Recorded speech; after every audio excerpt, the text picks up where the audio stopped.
বর্তমানে স্থিত একটি অবৈধ নির্মাণ বিল্ডিং, এটা আমরা ভাঙতে এসেছি। আমাদের অনারেবল যে মিউনিসিপ্যাল অথরিটি আছেন এবং মিউনিসিপ্যাল অ্যাপিলেট অথরিটি এবং আমাদের অনারেবল হাইকোর্ট সবার নির্দেশে আজকে কর্মসূচি আমরা করছি। এই বিল্ডিংটা যে আছে সেটা একটা পোর্শন অবৈধভাবে নির্মাণ হয়েছে। এই কারণে 2020-2021 সালে আমাদের ইস্ট জোনাল অফিসের অ্যাসিস্ট্যান্ট কমিশনার এটা ভাঙার নির্দেশ দেওয়া হয়। এরপরে আমাদের মিউনিসিপ্যাল অ্যাপিলেট অথরিটি 2023 সালে এই বিল্ডিংটাকে ভাঙার জন্য নির্দেশ দেওয়া হয় এবং সেই সঙ্গে আমাদের মিউনিসিপ্যাল অথরিটি যে আছেন ওনারা এটা বিল্ডিং ভাঙার জন্য নির্দেশ দেওয়া হয়। আমরাও বেশ কয়েকবার রিমাইন্ডার দিই এবং শেষমেশ অর্ডার মূল্যে আমরা এসেছি এবং অনারেবল হাইকোর্টও এই নির্দেশিকাকে ওনারা সমর্থন জানিয়েছেন। বিল্ডিংটি ভাঙা হয়েছে যে ব্যক্তি, ওনার নাম হচ্ছে দীপক পাল এবং যার কমপ্লেনে এই বিল্ডিং ভাঙা হচ্ছে সেটা হচ্ছে চয়ন পাল। এটা হচ্ছে মরচুমনি। ঘটনা হয়েছে পারিবারিক ঝামেলা আর কি, যার দরুন সে আমার বিল্ডিং এর রাস্তা নিয়ে গন্ডগোল।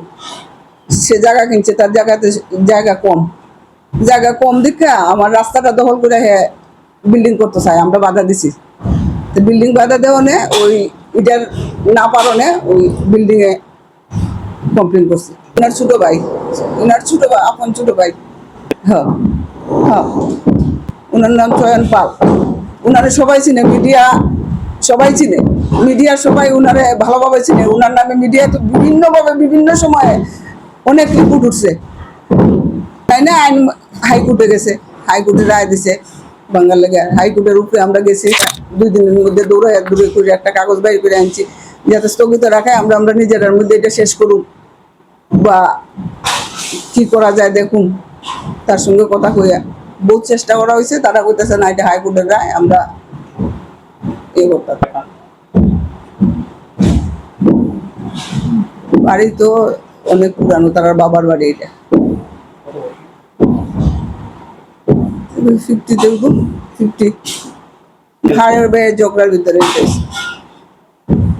গন্ডগোল। তার মধ্যে দুজনে রাস্তা কে বেশি নিব কে কম নিব, এই রাস্তার জায়গাটা পর্চা আছে, আমাদের রাস্তার পর্চা আছে, তারপরে ওইটারে দখল করে সে রাস্তা করতে বাড়ি করতে চায়। এটাতে আমরা বাধা দিছি দেখা সে আমার বিল্ডিং এর উপরে আক্রোশটা নিছে আর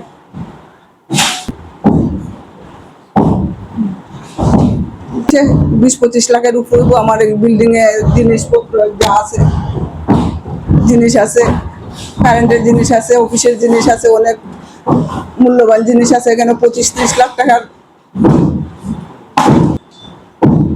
মালিকের নাম দীপক কুমার পাল,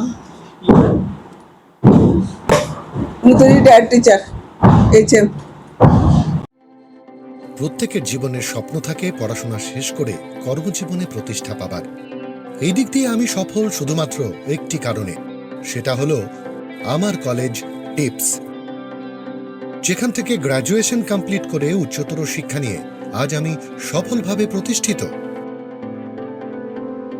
টিপসে পড়াশোনা ছাড়াও নিজেদের কেরিয়ারে কিভাবে অনেক বেশি মাত্রায় সুযোগ পাওয়া যায় তার সবকিছুই হাতে কলমে শেখানো হয়।